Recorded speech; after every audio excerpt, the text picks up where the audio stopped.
Welcome back to the Golf Bay podcast. I'm Rhiannon. And I'm Andrea. And we have a beer. What? Gasp. Gag. All right, look at it. Okay, you're going to get real close. Yeah, this is actually, there's some little hidden Easter eggs in this can.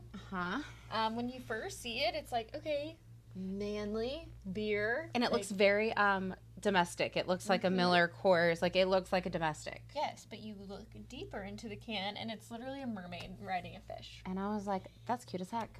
Yeah. And so, supposedly, actually, this is one of our best-selling beers, and we literally just added it. We just added it, and for the month of May, it was our best-selling beer. I think a lot of the guys order beer, and they're like, they always want Miller Coors Michelob, and that's not the Gulf Babe vibe. Like, it's just not. No. And so when our distributor brought us Alabama Light, I was like, this is the vibe. I love that. And at least, what is it, a lager? Yeah. It's by Alabama Beer Co., which is obviously made in Alabama. I couldn't tell you any more about this company than the fact that they have this cute little beer. Mm-hmm. But it's had really great traction so far with the men. I think our girls basically just ask if they want a beer, and then they just bring this to them, and they like it. I don't know if they asked for it by name, but I have sold it to a lot of women as well who really like it. Yeah, and I will shout out Alabev, one of our new distributors. They brought this, and you know me, I don't like to be sold. And I put it into my fridge, I call it my fun fridge.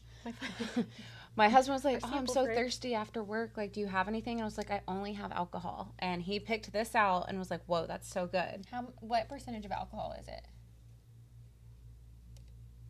Where would one find that information? Normal. I don't know. It's a light lager. So 4.2. Okay, that's good. That's great. Okay. But yeah, so, okay, I want to try this. I actually have not tried this. I am not a huge beer drinker. I like Miller if I am going to drink a beer, and this smells like beer. It was great. Okay. It's a beer. It's beer. It's a beer. But it's very crisp, very refreshing. I could see how people would like it. It's very easy, very much tastes like beer.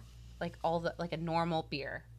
It's not salt and lime. It's not a Mexican lager. I feel like I've heard people compare it to, Coors? I compared it to Miller. Oh, to Miller. Okay. Coors has too much hop in it, or too much yeast. One of the two where I'm like, don't like that. This does taste like Miller to me. I've had a sip of Hunter's, and I can definitely... You don't ever drink beer? You're already, three drinks in, you're like, oh, now I'll have one. I've never been drunk enough to drink beer. Oh. I mean, I'm sure I have, but I didn't. But I mean, it's just so cute. I'm a sucker for some branding, and again, it's not about what we like. It's about what the people like. And I knew that people would like it, and it's flown off the shelves. So shout out Alabama Beer Co. Thank you for making such a cute beer. Yeah, we appreciate it. And it's best of both worlds. Yeah. The girls love the way it looks, and the boys love the way it tastes. That's what we're all about. Yeah. Okay, so fun. Let's move into the business side. And I feel like, in a broad term, we kind of want to talk to you how we planned out the summer and kind of our strategy behind it, because I think we were just kind of shooting in the dark. Yep, last summer, not only were we shooting from the dark, we were shooting from the hip. We were so busy, getting the store open that we didn't really plan a summer. We just existed. Were there. Yeah. I would be like, oh, let's have a DJ next weekend. And I'd hire a DJ, and, somehow people would show up, and it worked. Yeah.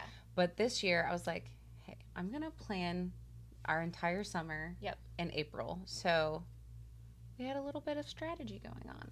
We did. And so last summer, the way that this tourist town works, obviously, is the summer is busy and the off season is not. So getting people here in the summer is not nearly as hard as in the off season. Mm-hmm.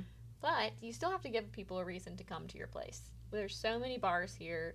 There's so many things to do. We have to really prove to people that this is how your night should go. This is your best option. So we started off with a bunch of, I guess we only changed 2 things. From your original calendar. Yeah, so the way we try to do it is to schedule something every day of the week. Yep. We have to schedule around the Wharf's concerts because that's a really big interruption to business. It brings business to us, but it also stops business at certain times. Yes. And then DJ nights, because those were like my big things. I was like Wharf concert nights, DJ nights. Yeah. And then we did change just a few of the weekday as well. Like, we're trying to give you a reason to come, like whether you're coming from a Monday to Sunday or Wednesday to Wednesday. Like, you're gonna find a reason to come. Like, I never want somebody to come on vacation and be like, oh, well, they don't have any events right now. And I think that was a big thing, like, kind of during spring break, I was getting a ton of messages, like, you don't have any events during the week, and I'm like, sometimes I would, and then people wouldn't come, and it's like a lot of time, energy, effort, money to like make it, market it, run it for like 5 people to come. Yes, so we kind of decided to do things that were pretty easy to run on their own. It's like you like set it up and then it could go on. It runs itself. So I'll start from first day of the week, Monday. And so every Monday we have $5 martinis. And I kind of want to shout someone out real quick. Yeah, please. Bits and Bevs. Bits and Bevs. Bites and Bevs. God dang it. Bites and Bevs. We had a whole argument about this. We did. And Sierra corrected me. It's bites, not bits.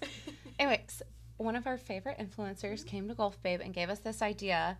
And I had to work really hard to like find a way to make this idea work. But we did it. And yesterday, I wish my phone's on live right now, but I think we sold over 50 $5 martinis yesterday. And like, in comparison to a normal martini sales, that is on a Monday. On a Monday, we'd be lucky to sell 10 martinis. Yeah. I feel like Monday is for regulars and the happenstance people that walk in. Yes. So we are really excited for that. So Bites and Bevs, Sierra. Shout out. Come on, girl. You did a great job. Come taste them. They're really good. They're all vodka. So if you don't like vodka, we've got the whole menu going, so it's fine. But there's 3 of them to choose from, so come in, try them. And they're all very tropical, vacation, beach inspired. Like, if you're here on vacation, like, it's going to hit the spot. You're going to love it. So, $5 Martini Mondays. Now, every Tuesday, this is one that we kind of switched up, because initially we wanted to do watch parties. And then the longer we thought about it... No, not the longer you. I am a fan of a watch party, and I feel like The Bachelor and Bachelorette had this huge cult following, and then, like, no one came to that, and then I was like, well, maybe Love Island will pull out, like, the watch party, but the more we thought, and you thought about it, like... It's like you have to give them something like good enough to get there. Like, it's not good enough to run, like, a deal and put the show on. Like, it's got to be this... huge thing. Yeah. And it runs for probably 2.5 months, and I'm like, if someone misses a week, they'll be like, well, I can go back next week or the week after that, and like, it's not urgency. Special. Yeah. So we are doing something every week still, but it's music bingo. You guys killed music bingo in the off season, and we really did it for our locals. And the more we thought about it, I was like, why don't we do it for our tourists too? Like, give them like the Gulf Babe experience, because hey, those were some of our best nights. Oh, and it's so much fun. So now we're going to do the bingo, and actually some of our staff stepped up, and some of our staff's family stepped up and wanted to help run it. So we're super excited about that. I love to, like, reward our staff and help them out when we can, like, with events like this, especially when they jump on it so fast. Yeah, because if you're a staff member and you step up to take an event, like, you have hours to plan it, you get there early to set up, you run the entire event, you break down. Yep. So it's like a big thing that they get to have. It's like theirs. They get to own it. A little piece of the pie. So I'm super excited for that. And we did a bunch of like summer vibe. Really, there's bingo that all about vibes. Everyone will like. Like there is a topic or genre for everybody. Just about everyone. And I was very strategic. I know it doesn't look that way from the outside, but it was like if we had emo night on Saturday, I did emo night on Tuesday. Yes. With the Wharf concert. Or with the DJ nights. With the DJ nights. And then like I knew some people don't like Taylor Swift, but I knew Taylor Swift was dropping the Toy Story thing. Like it's been rumored for months. And so I planned the Taylor Swift bingo night the week after she drops the movie. So I was like, it's gonna be perfect. Just trying to like roll momentum with every category. But music bingo will start at 7 p.m. every single Tuesday, until close. It's 20% off all bottles. Yes, that's even reserve. Even reserve during music bingo. Yes, so come see us for music bingo. It's gonna be so much fun. There's no cover. First come, first serve. So get there early, order your food. and hang out until the music starts. Oh, I think first come, first serve is important because last time we ran music bingo, people were wanting to do reservations, and I was like, I'm so sorry. And it was like people would come 20 minutes before, then it was like 40 minutes before, then people were getting there an hour and a half early to save their seat, and that was the only way awesome. to reserve for bingo is if you rent out the VIP for 4 hours. Yep. Because it takes 4 hours, like, to do the whole thing. Mm-hmm. So if you want to, and you all are going to be there, come rent out the VIP. Yeah, it is fun.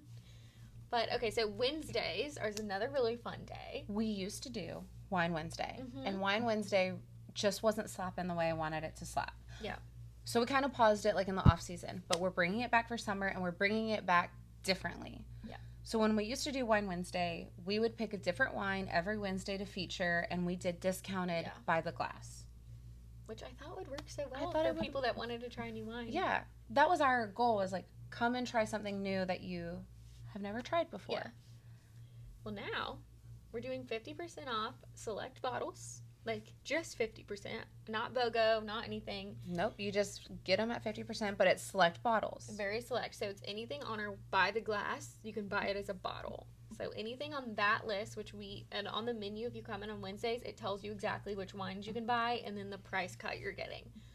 But on top of that, because you got to have some food with your wine, we're doing $8 flatbreads too. So discounted wine, discounted flatbreads, you dinner and a drink, or 2 drinks. Perfect girls' night. I want to go. Yeah. I'm in. Yeah, so I think that's going to be like a really big hit. And then Thursdays, obviously, like, we're not scheduling anything like permanent on Thursdays. We do have stuff that kind of comes and goes. Concerts are kind of coming and going on Thursdays. Thursday's already organically a good day. Yeah. And then Friday, Saturday just kind of alternates, like if there's a concert or DJ. So you just kind of have to look at our calendar. And we're not going to have, like, if there's a concert that night, there will not be a DJ. Yeah. So just know if there's a concert at the Wharf, we're not going to have a DJ. And I'll tell you why. Because, and I know we've said this before, I'm going to say it again. This is an overflow parking lot for the concerts. So when this gets full, it's all for the concert. And no one else can come here. There's no other parking. No other parking. So when this parking lot is full and people are coming for golf day, but they can't find anywhere to park. So the whole time that everybody's at the concert, we are kind of a ghost town in there. Yep. But then they come back. I was about to say, but then I feel like it's good for our team because right before the concert, last year this was not the case. We were too new. We weren't getting a pop. It was just last year was hard. It was really hard. But this year we're getting a big pop before the concert. People come and get their drinks. They get, snacks and food. It's perfect. Then they leave and the rush is over, and then our team can kind of turn the bar over, restock, wipe everything down. Yep. They have like an hour to just kind of chill. Yeah. And then the crowd comes back and they're rowdy. Like tonight. Tonight will be, it's Jelly Roll when we're filming this. It is Tuesday, June 2nd. It's Jelly Roll. And I can say this right now because it's not going to post. But we have Cassius Culpepper coming after the concert. And he is going to play like an intimate, he's going to bring his guitar, I think. But yeah, I'm so excited. We were under strict orders not to like market it, but so we'll see how it goes. Yeah. My biggest fear is that it's empty. Yeah, I think if we start telling everyone who's at they come before the concert, telling them like, hey, make sure you come back. We're going to have a special guest tonight. I'm like, usually people do come back this way, but it would be our luck that like we do have something like this and then nobody comes back. Well, we'll have to clip this and put how it went in the caption. Yeah, we'll let you know. But we're super excited about that. But I think from a face front, people are like, oh, they just have events. But they are actually strategic. It takes a lot of planning. And so much so that, like, last year someone was like, how do you do all these events? Are you exhausted? I'm like, yes. Yeah. Like, it takes a lot of creativity and planning and foresight and marketing. And then a lot of follow through. Like, it's not just planning it. And I feel like that's where people think that it stops. And that's why a lot of people don't do events.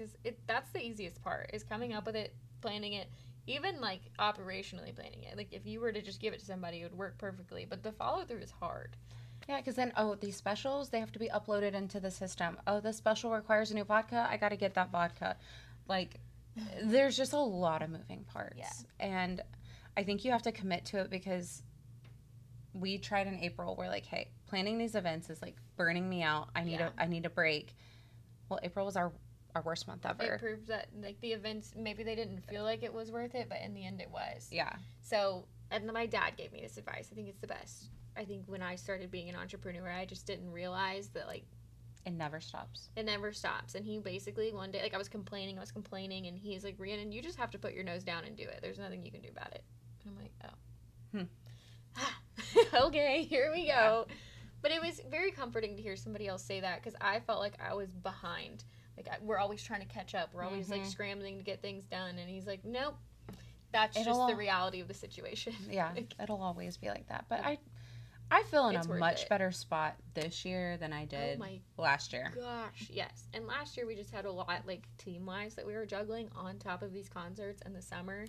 Just being new, like those little growing pains. This year we're definitely ready. Very excited. Yeah, we could definitely set ourselves up for success. Yeah. So come see us for any of our events this summer. And podcasters, we are also live right now on TikTok. We have questions. I see Beachside Circle Boats talking about how they're going to have to close early on Tuesdays to come see us. Yay! Over music bingo? Yes. How fun. I know. And then she said 50% off on the wine day. So yes, everybody come see us. But we'll end it there for this week, and we'll see you next week. Get that Alabama Light out here. Oh, here, fine. I'll actually do it. Cheers. Cheers. Bye, y'all.